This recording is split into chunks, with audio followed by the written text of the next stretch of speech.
The history of the camera began even before the introduction of photography.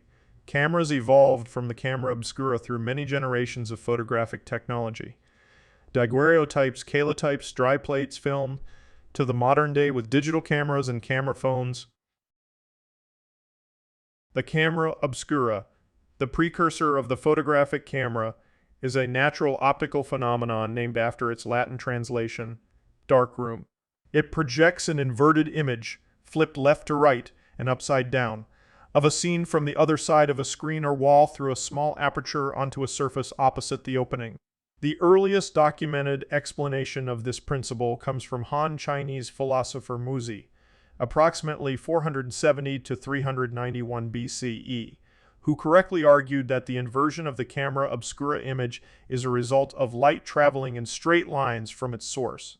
Dating back to around 1550, lenses were used in the openings of walls or closed window shutters in dark rooms to project images, aiding in drawing. By the late 17th century, portable camera obscura devices in tents and boxes had come into use as drawing tools. The images produced by these early cameras could only be preserved by manually tracing them, as no photographic processes had been invented yet. The first cameras were large enough to accommodate one or more people, and over time they evolved into increasingly compact models. By the time of Niepce, portable box camera obscura suitable for photography were widely available. Johann Zahn envisioned the first camera small and portable enough for practical photography in 1685, but it took nearly 150 years for such an application to become possible. Ibn al-Haytham, c. 965, 1040 AD, an Arab physicist also known as Alhazen, made significant contributions to the understanding of the camera obscura, conducting experiments with light in a darkened room with a small opening. He is often credited with the invention of the pinhole camera. He also provided the first correct analysis of the camera obscura, offering the first geometrical and quantitative descriptions of the phenomenon, and was the first to utilize a screen in a dark room for image projection from a hole in the surface. He was the first to understand the relationship between the focal point and the pinhole, and was the pioneer of early afterimage experiments. The work of Ibn al-Haytham on optics, circulated through Latin translations, played a significant role in inspiring notable individuals such as Whitelaw, John Peckham, Roger Bacon, Leonardo da Vinci, René Descartes, and Johannes Kepler.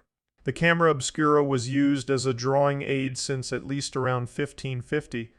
By the late 17th century, portable versions of the device housed in tents and boxes became commonly used for drawing purposes. Before the development of the photography camera, it had been known for hundreds of years that some substances, such as silver salts, darkened when exposed to sunlight. In a series of experiments published in 1727, the German scientist Johann Heinrich Schulze demonstrated that the darkening of the salts was due to light alone, and not influenced by heat or exposure to air. The Swedish chemist Carl Wilhelm Scheele showed in 1777 that silver chloride was especially susceptible to darkening from light exposure, and that once darkened, it becomes insoluble in an ammonia solution. The first person to use this chemistry to create images was Thomas Wedgwood. To create images, Wedgwood placed items such as leaves and insect wings on ceramic pots coated with silver nitrate and exposed the setup to light. These images weren't permanent, however, as Wedgwood didn't employ a fixing mechanism. He ultimately failed at his goal of using the process to create fixed images created by a camera obscura. The first permanent photograph of a camera image was made in 1826 by Joseph Nicephore Niepce using a sliding wooden box camera made by Charles and Vincent Chevalier in Paris. Levin Niepce had been experimenting with ways to fix the images of a camera obscura since 1816. The photograph Niepce succeeded in creating shows the view from his window. It was made using an 8-hour exposure on pewter coated with bitumen. Niepce called his process heliography. Niepce corresponded with the inventor Louis-Jacques Monde Daguerre, and the pair entered into a partnership to improve the heliographic process. Niepce had experimented further with other chemicals to improve contrast in his heliographs. Daguerre contributed an improved camera obscura design, but the partnership ended when Niepce died in 1833. Daguerre succeeded in developing a high contrast and extremely sharp image by exposing on a plate coated with silver iodide and exposing this plate again to mercury vapor.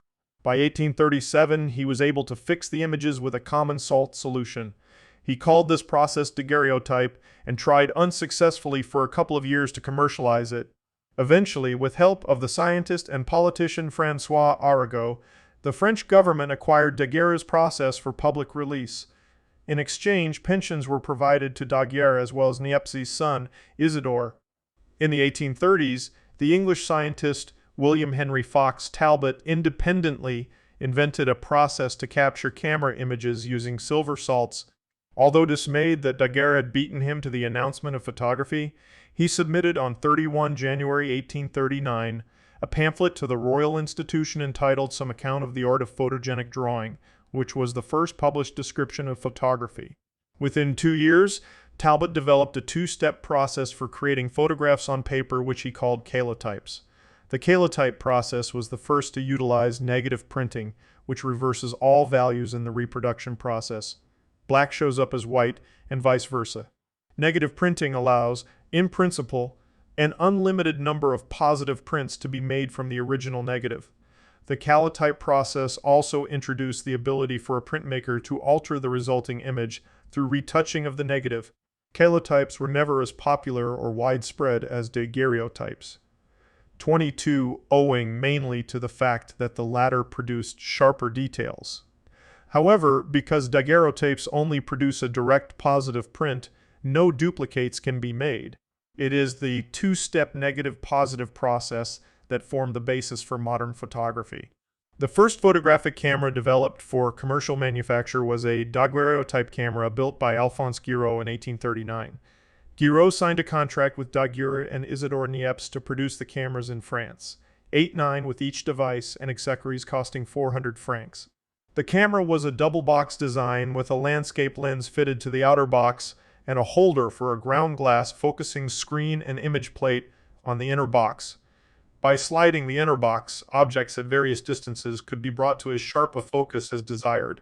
After a satisfactory image had been focused on the screen was replaced with a sensitized plate.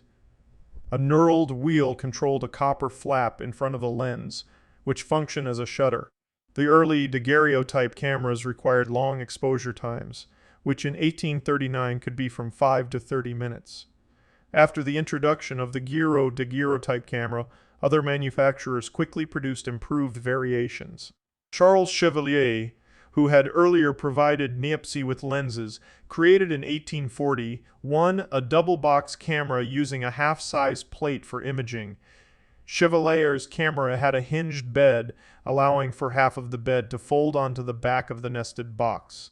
In addition to having increased portability, the camera had a faster lens, bringing exposure times down to 3 minutes, and a prism at the front of the lens, which allowed the image to be laterally correct.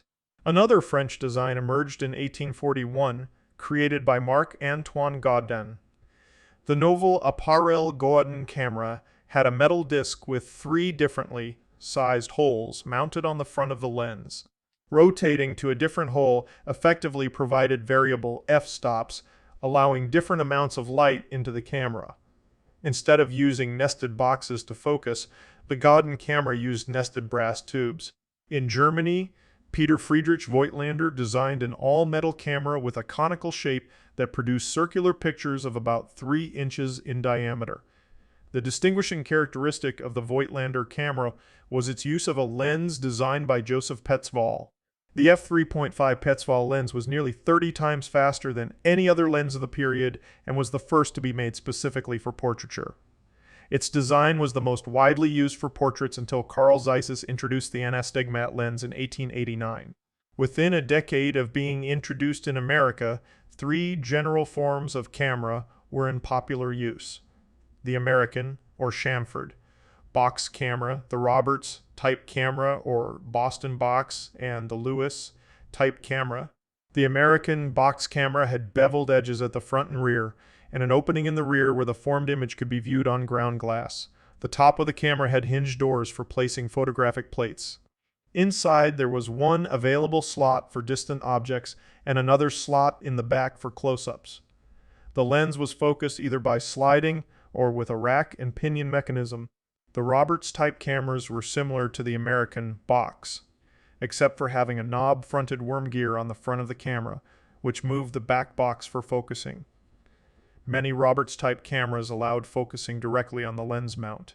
The third popular daguerreotype camera in America was the Lewis type, introduced in 1851, which utilized a bellows for focusing. The main body of the Lewis type camera was mounted on the front box, but the rear section was slotted into the bed for easy sliding. Once focused, a set screw was tightened to hold the rear section in place.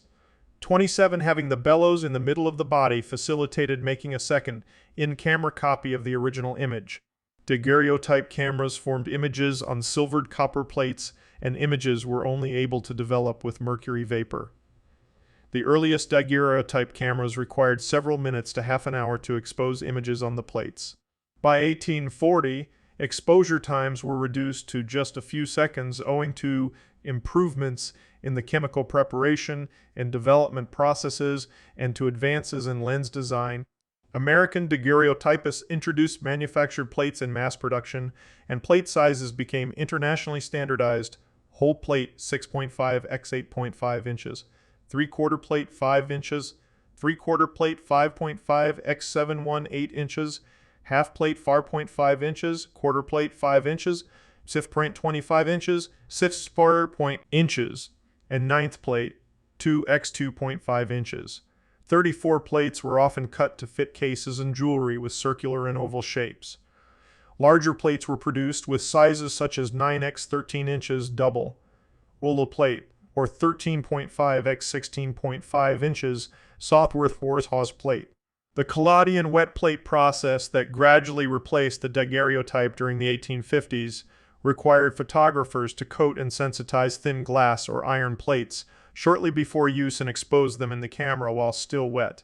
Early wet plate cameras were very simple and little different from daguerreotype cameras, but more sophisticated designs eventually appeared. The Dobrony of 1864 allowed the sensitizing and developing of the plates to be carried out inside the camera itself rather than in a separate darkroom. Other cameras were fitted with multiple lenses for photographing several small portraits on a single larger plate, useful when making cartes de visite. It was during the wet plate era that the use of bellows for focusing became widespread, making the bulkier and less easily adjusted nested box design obsolete. For many years, exposure times were long enough that the photographer simply removed the lens cap, counted off the number of seconds or minutes estimated to be required by the lighting conditions, then replaced the cap. As more sensitive photographic materials became available, cameras began to incorporate mechanical shutter mechanisms that allowed very short and accurately timed exposures to be made.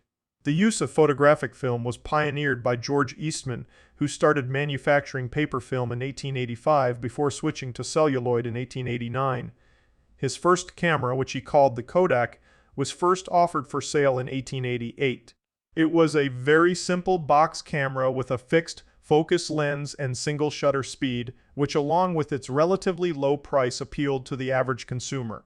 The Kodak came preloaded with enough film for 100 exposures and needed to be sent back to the factory for processing and reloading when the roll was finished. By the end of the 19th century, Eastman had expanded his lineup to several models including both box and folding cameras. Films also made possible capture of motion, cinematography, establishing the movie industry by the end of the 19th century. The first partially successful photograph of a camera image was made in approximately 1816 by Nicephore Niepce, using a very small camera of his own making and a piece of paper coated with silver chloride, which darkened where it was exposed to light. No means of removing the remaining unaffected silver chloride was known to Niepce, so the photograph was not permanent, eventually becoming entirely darkened by the overall exposure to light necessary for viewing it. In the mid-1820s, Niepce used a sliding wooden box camera made by Parisian opticians Charles and Vincent Chevalier to experiment with photography on surfaces thinly coated with bitumen of Judea. The bitumen slowly hardened in the brightest areas of the image. The unhardened bitumen was then dissolved away. One of those photographs has survived. After Niepce's death in 1833, his partner Louis Daguerre continued to experiment and by 1837 had created the first practical photographic process, which he named the daguerreotype and publicly unveiled in 1839. Daguerre treated a silver-plated sheet of copper with iodine vapor to give it a coating of light, sensitive silver iodide.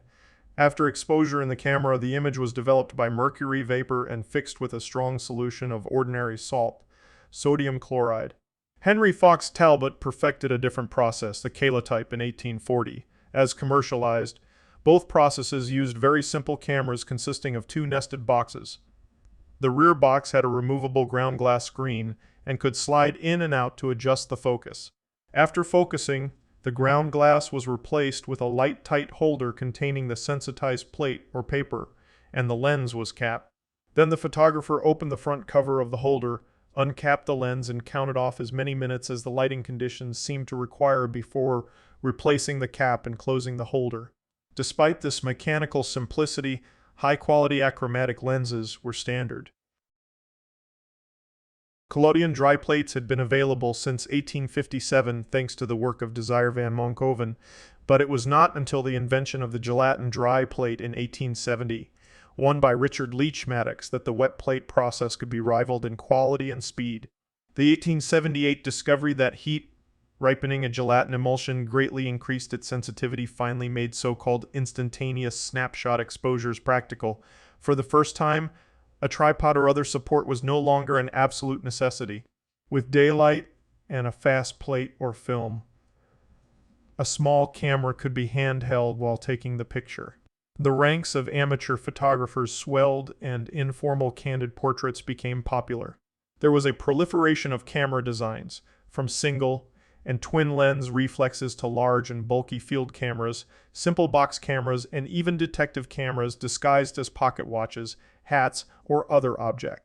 The short exposure times that made candid photography possible also necessitated another innovation, the mechanical shutter. The very first shutters were separate accessories, though built-in shutters were common by the end of the 19th century. The use of photographic film was pioneered by George Eastman, who started manufacturing paper film in 1885 before switching to celluloid in 1888, 1888, 1889. His first camera, which he called the Kodak, was first offered for sale in 1880. It was a very simple box camera with a fixed focus lens and single shutter speed, which along with its relatively low price appealed to the average consumer. The Kodak came preloaded with enough film for 100 exposures and needed to be sent back to the factory for processing and reloading when the roll was finished. By the end of the 19th century, Eastman had expanded his lineup to several models including both box and folding cameras. In 1900, Eastman took mass market photography one step further with the Brownie, a simple and very inexpensive box camera that introduced the concept of the snapshot. The Brownie was extremely popular and various models remained on sale until the 1960s.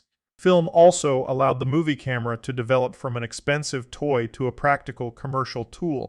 Despite the advances in low-cost photography made possible by Eastman, plate cameras still offered higher quality prints and remained popular well into the 20th century.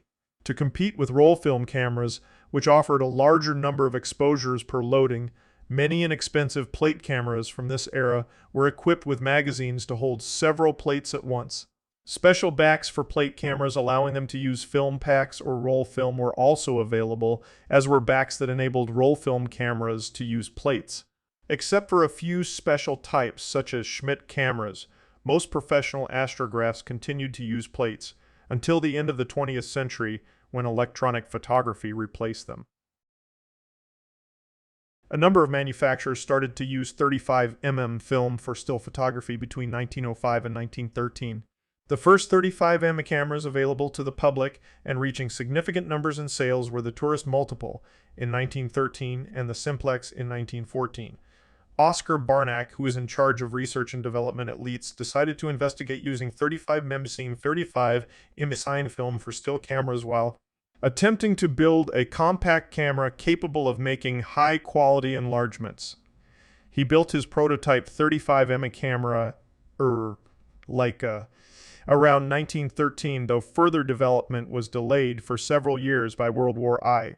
It wasn't until after World War I that Leica commercialized their first 35mm cameras. Leitz marketed the design between 1923 and 1924, receiving enough positive feedback that the camera was put into production as the Leica I for Leitz camera in 1925. The Leica's immediate popularity spawned a number of competitors, most notably the Contax, introduced in 1932, and cemented the position of 35mm as the format of choice for high-end compact cameras.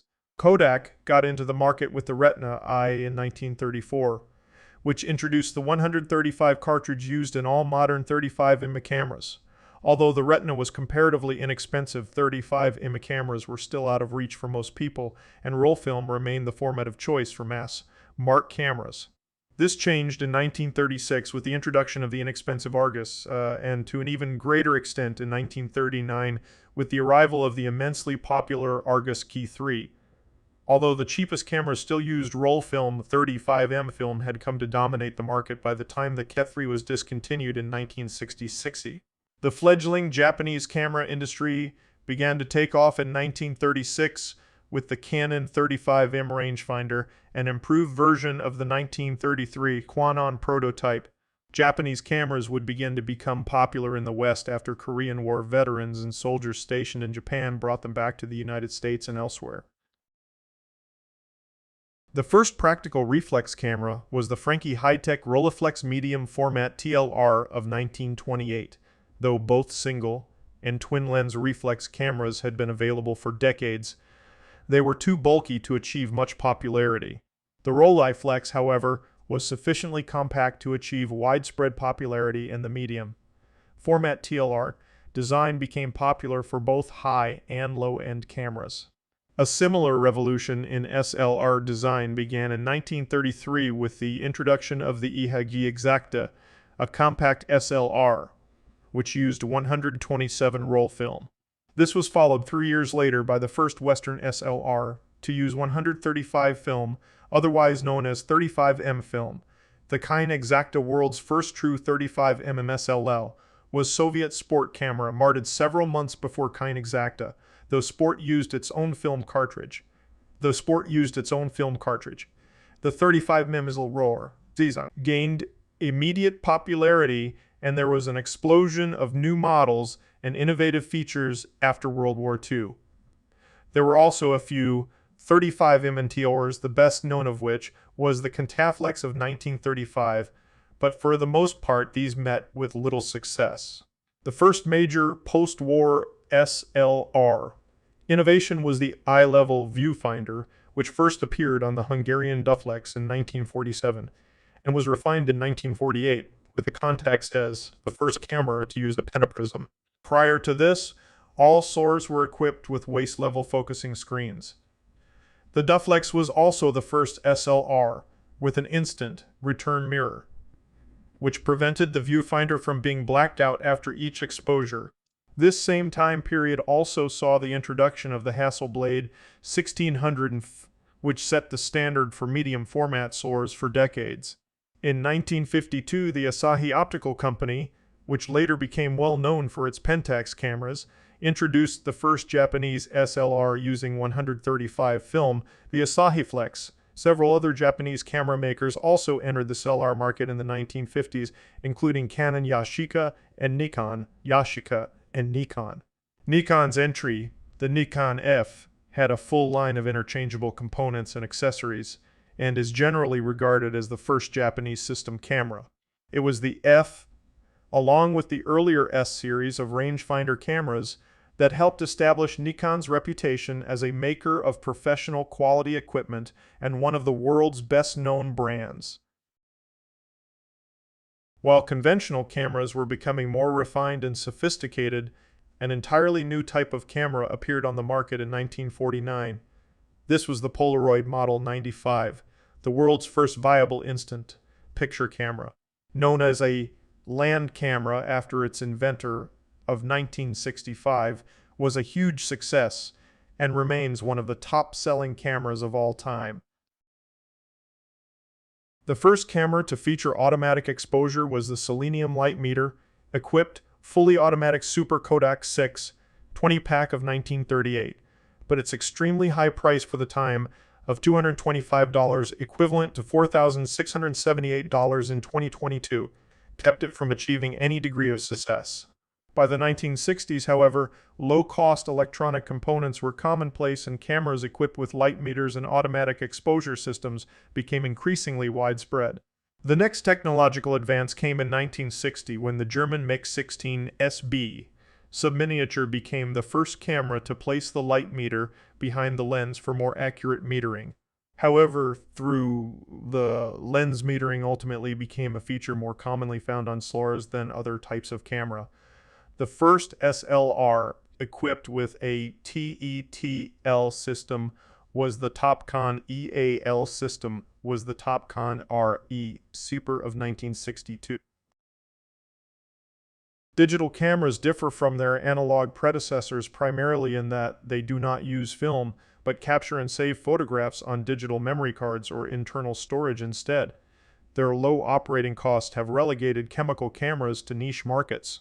Digital cameras now include wireless communication capabilities, for example, Wi-Fi or Bluetooth, to transfer, print, or share photos, and are commonly found on mobile phones.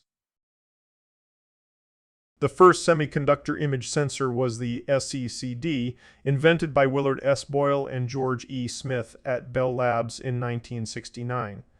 While researching MOS technology, they realized that an electric charge was the analogy of the magnetic bubble, and that it could be stored on a tiny MOS capacitor.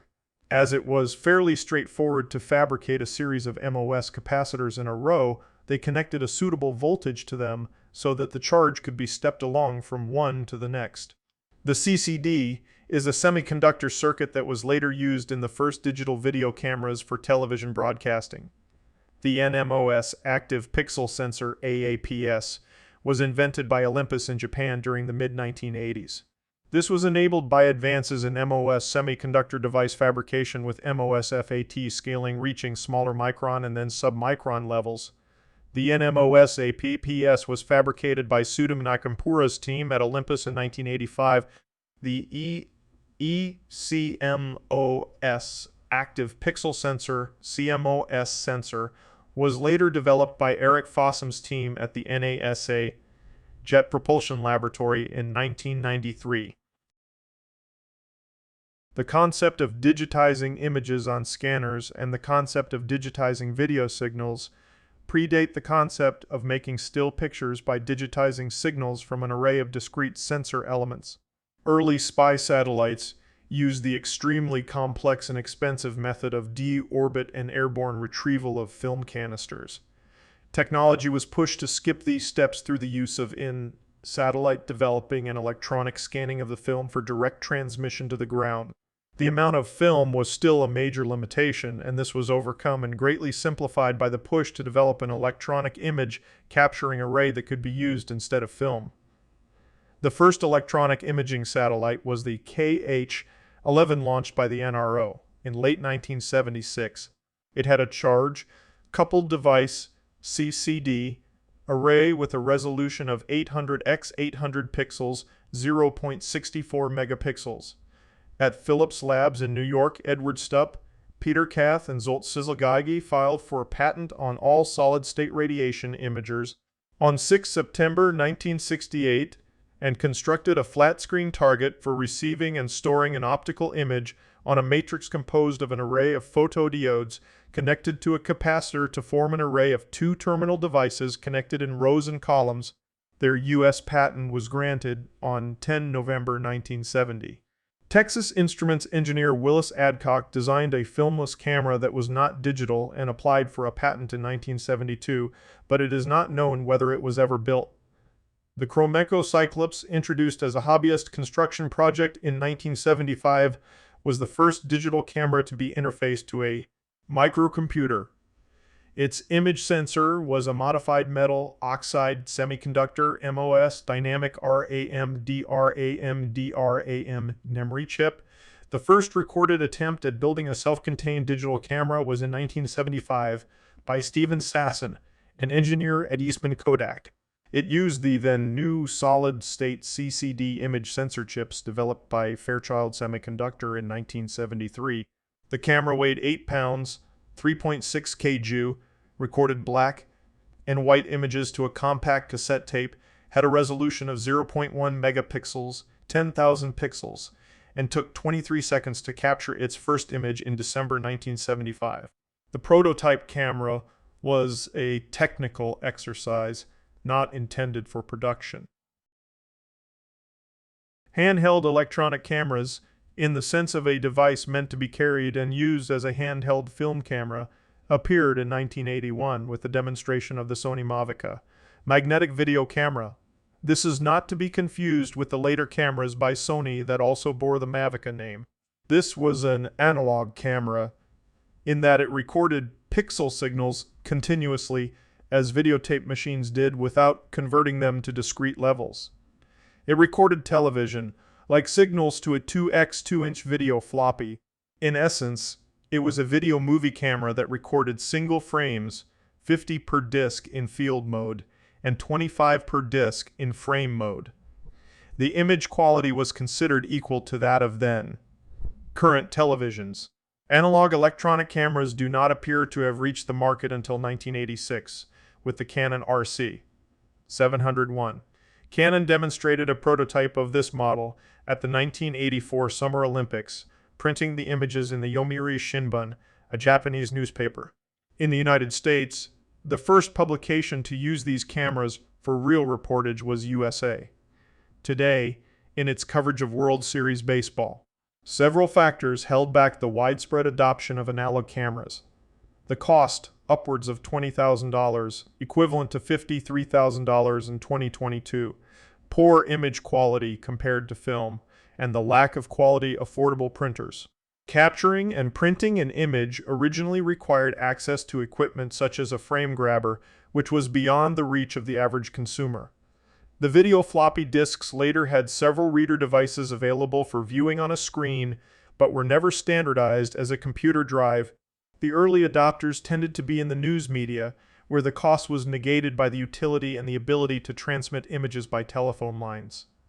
The poor image quality was offset by the low resolution of newspaper graphics.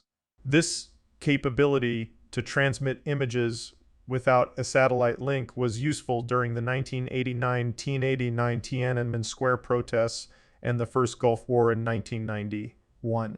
U.S. government agencies also took a strong interest in the still video concept, notably the U.S. Navy for use as a real-time air-to-sea surveillance system.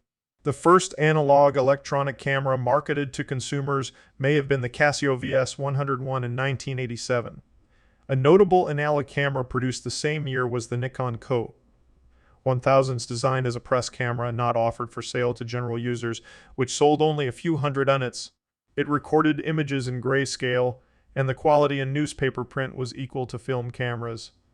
In appearance, it closely resembled a modern digital single-lens reflex camera. Images were stored on video floppy disks. Silicon film, a proposed digital sensor cartridge for film cameras that would allow 35mm cameras to take digital photographs without modification, was announced in late 1998. Silicon film was to work as a roll of 35mm film with a 1.3 megapixel sensor behind the lens and a battery and storage unit fitting in the film holder in the camera. The product, which was never released, became increasingly obsolete due to improvements in digital camera technology and affordability. Silicon Film's parent company filed for bankruptcy in 2001. By the late 1970s, the technology required to produce truly commercial digital cameras existed. The first true portable digital camera that recorded images as a computerized file was likely the Fuji DES 1DEP of 1988, which recorded to a 2 MB SRR SRAME memory card that used a battery to keep the data in memory. This camera was never marketed to the public. The first digital camera of any kind ever sold commercially was possibly the Megavision Tessera in 1987, though there is not extensive documentation of its sale known. The first portable digital camera that was actually marketed commercially was sold in December 1989 in Japan, the DSX by Fuji. The first commercially available portable digital camera in the United States was the Dicom Model 1, first shipped in November 1990. It was originally a commercial failure because it was black and white, low in resolution, and cost nearly $1,000, equivalent to $2,200 in 2020, $200 in 2022. It later saw modest success when it was resold as the Logitech Photoman in 1992. It used a CCD image sensor, stored pictures digitally, and connected directly to a computer for download. Nikon was interested in digital photography since the mid-1980s. In July 1986, while presenting to Photokina, Nikon introduced an operational prototype of the first SLR digital camera manufactured by Panasonic. The Nikon SUV-C was built around a sensor 2-3 charge, coupled device of 300,000 pixels. Storage media, a magnetic floppy inside the camera, allows recording 25 or 50 BWA's images, depending on the definition. In 1991, Kodak brought to market the Kodak DTC, Kodak Digital Camera System, the beginning of a long line of professional Kodak DSLR cameras that were based in part on film bodies, often Nikon's. The Kodak DCS was the first commercially available digital SLR DSLR 1.3 megapixel sensor, had a bulky external digital storage system, and was priced at $13,000, $28,000 in 2022. At the arrival of the Kodak DCS-200, the Kodak DCS was dubbed Kodak DCS-100. The move to digital formats was helped by the formation of the first JPEG and MPEG standards in 1988, which allowed image and video files to be compressed for storage. The first consumer camera with a liquid crystal display on the back was the Casio KV-10, developed by a team led by Hiroyuki Suetaka in 1995. The first camera to use compact flash was the Kodak DC-25 in 1996. The first camera that offered the ability to record video clips may have been the Ricoh RDC-1 in 1995. In 1995, Minolta introduced the ERD-175, which was based on the Minolta 500 SLR, with a splitter and 3 independent CCDs. This combination delivered 1.75 pixels. The benefit of using an SLRs was the ability to use any existing Minolta AF mount lens. 1999 saw the introduction of the Nikon Done, a 2.74 megapixel camera that was the first digital SLR developed entirely from the ground up by a major manufacturer and at a cost of under $6,000, equivalent to $11,500 in 2022. At introduction was affordable by professional photographers and higher consumers.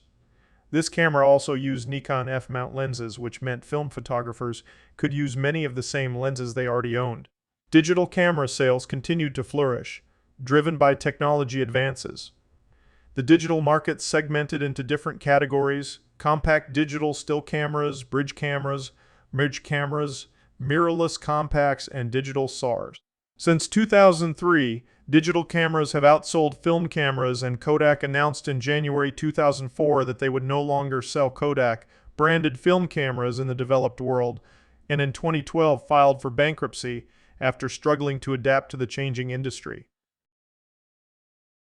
The first commercial camera phone was the Kyocera Visual Phone VP210, released in Japan in May 1999.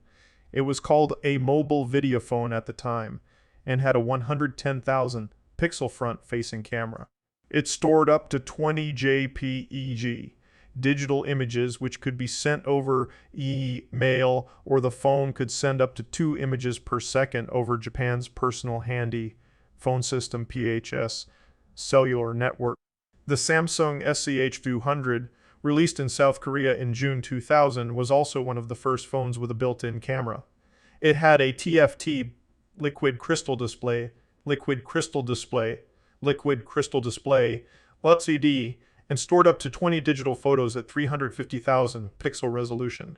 However, it could not send the resulting image over the telephone function, but required a computer connection to access photos.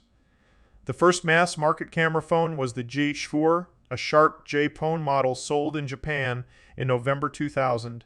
It could instantly transmit pictures via cell phone telecommunication. One of the major technology advances was the development of CMOS sensors, which helped drive sensor costs low enough to enable the widespread adoption of camera phones. Smartphones now routinely include high-resolution digital cameras,